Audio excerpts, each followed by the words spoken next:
Nous allons maintenant vous présenter le rapport numéro 3. Il représente une facture que l'on pourrait envoyer à un client.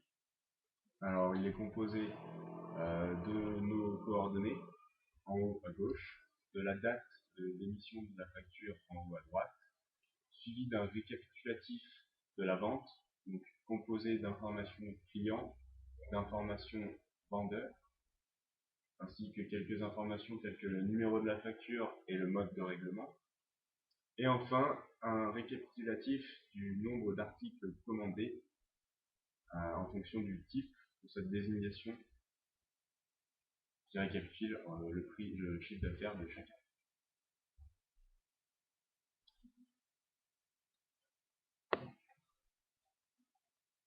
Nous allons recréer ce rapport.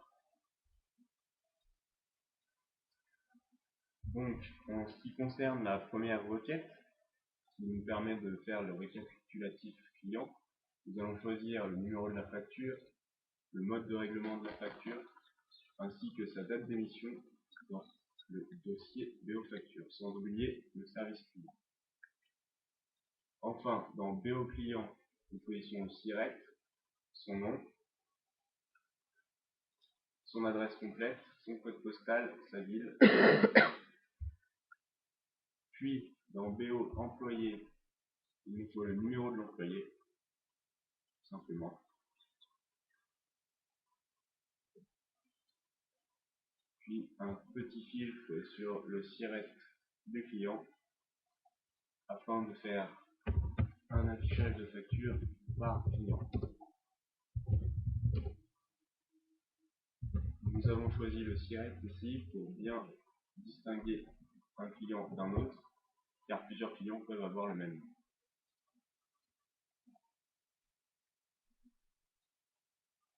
Ensuite, nous allons inverser les lignes et les colonnes. Donc nous allons réaliser la seconde requête qui nous permet d'avoir le récapitulatif des achats du client sous la forme d'un second tableau. Nous créons une nouvelle requête. Dans cette requête, il va nous falloir la référence article dans BO article, sa désignation, puis dans BO conditions de vente, son prix de vente, unitaire hors taxe, ainsi que le taux de TVA pratiqué sur ces ventes. Puis dans BO ligne de facture, la quantité vendue par cet article, ainsi que sa remise. Et enfin, dans la vue BO ligne de facture, le chiffre d'affaires pour une ligne de facture, ainsi que donc un petit filtre sur le SIRET du client comme effectué précédemment. Nous exécutons. Voici donc un récapitulatif classique des achats d'un client. Il ne nous reste plus qu'à informer le client sur les frais de port pratiqués par l'entreprise dans un troisième tableau. Nous choisissons dans BO facture les frais de port hors taxe, ainsi que le montant de la TVA concernant ces frais de port dans vue BO facture. Toujours avec le même filtre sur le SIRET du client.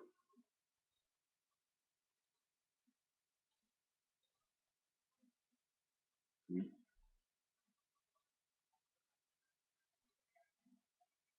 Nous inversons les lignes et les colonnes pour que ce soit plus lisible.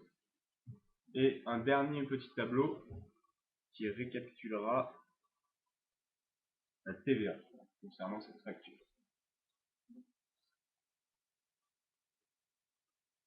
Donc nous choisissons dans BO ligne de facture tout vue BO ligne de facture. Donc le montant de la TVA, le montant hors taxe ainsi que le montant TTC. Il s'agit en fait d'un total concernant toute la facture. Nous continuons à filtrer par client.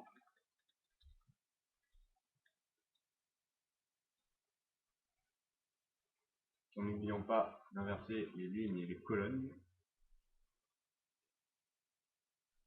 Et donc,